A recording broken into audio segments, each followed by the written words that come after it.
Hello everyone, welcome back to my YouTube channel. So guys, in this video I'm going to be showing you how to install or download iOS 17 beta profile. If the update is not showing your settings, so how to install? First of all, open your Safari app. From here you search for this beta profile developer, tap on this. You guys can see, scroll down.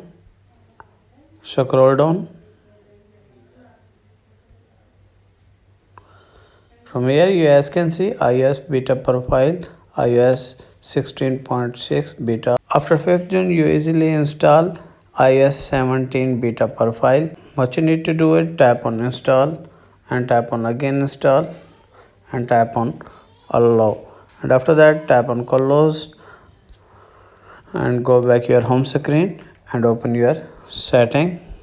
From here you guys can see profile downloads. Tap on this and tap on install. Enter your passcode